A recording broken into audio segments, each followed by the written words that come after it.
Footbag. What is it? Why are we here? We're here because of the wonderful sport that is footbag, also known as hacky sack. Now everyone knows what hacky sack is, but here's a little refresher anyway. Hacky sack is the brand name of footbag, a sport invented in 1972 by John Stahlberger and Mike Marshall. I'll save you the detailed history. For that, you could check out the great documentary by Elysium Films. They break down the history really well. For this video, we're simply going to recap the different eras of footbag, then talk about the current state of the game, and finally, the future.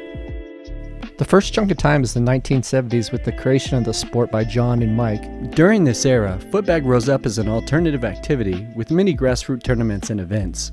Many of the Super OGs come from this time, so much so that I call it the founder generation. Colleagues of Johnny such as Garwin Bruce and Ted Huff helped promote the cause into the mainstream. In the 1980s, John sold the hacky sack name to Whammo. With the help of many others, they promoted the sport to new heights. It was during this chunk of time that hacky sack became a household name and footbag became an international fad. A great deal of tournaments and sponsorship happened during this time. This was also the era where a number of dominant players rose up. To name just a few, Kenny Schultz, Trisha George, Julie Simmons, Becca English, Jody Welsh, Lisa McDaniel, and Sam Conlon excelled for a good amount of time. Many long-term organizers rose to prominence as well, including Bruce Goodich and the World Footbag Association. The 1990s saw the rise of technical play in freestyle, thanks to the works of Kenny Schultz, Rick Reese, and Peter Irish, among many others. The fad stage had died down, but the tournament scene was still going strong and the community was well established. This is the era that I started playing footbag, 1993 to be exact. Though there was less money in the sport, dedication was strong and footbag carried along. Now we get to the 2000s, otherwise known as the rise of the millennials. This was a new high for technical footbag in tournaments, though the mainstream fad stage was long past. Freestylers like Vashek Klauda, Jim Pinsky, Jan Weber, Tina Aberle, and in net, Manu Bouchard began dominating with an evolved level of play. It was the perfect storm of players and promoters from the 70s, 80s, 90s, and 2000s meeting all at once. Tournament entries were at an all-time high, and excitement and hype were on another level. The 2010s. No scene is without its ups and downs, footbag included. Looking back, I consider the years of 2011 to 2019 as drastically mixed. Some years were great in footbag, 2015 and 17 to note, but other years like the early 2010s brought much lower numbers of entries at tournaments.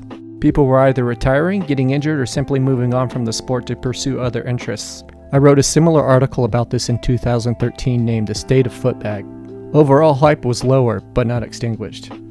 But here's where we get to the real tragedy, the 2020s. The sport had already taken a hit with footbag fatigue, but the pandemic really hit us hard.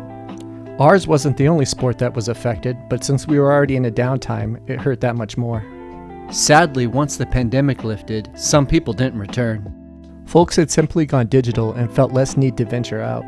Tournament numbers went to an all-time low, and many iconic players retired in this time due to age or injury. It was a rough time not just for our sport, but for everyone. But hey, they say it's always darkest before dawn. In recent years, a new trend has been growing. Zoomers have taken an interest in footbag, with more than a few making content on social media that draws thousands of views. The twist? This new generation is a little different than past ones. How? Well, they seem less interested in competitive footbag, at least for right now. And you know what? That's alright. Taking a step back to the 80s and 90s, some players warned what would happen if we went too far down the technical road. This includes the creation of the Big Ad Posse. Anyway, the concern was that if the sport became too technical, creativity would be lost. The sport did in fact become so technical that very few could play it at that high level. Those who did, well, more than a few players suffered injuries because of it. This can happen with any athlete. A technical level that high can simply be hard on your body. Does that mean the level shouldn't be pushed? Not at all. Technical freestyle is awesome, but it's by no means the only way to play footbag.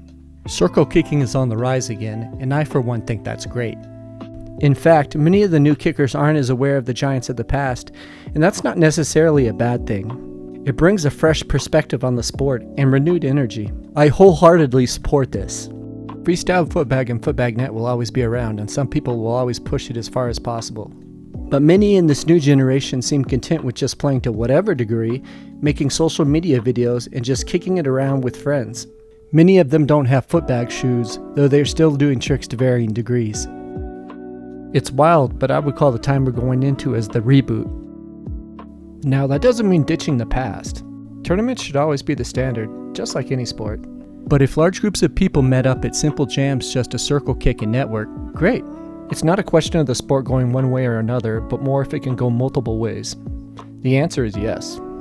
We already have footbag net, freestyle, golf, and footbag foursquare.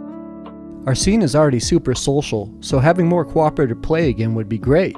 This is reminiscent of the 70s before all the technicality and competitions came in. Now here's where we get to more topical issues that could affect footbag.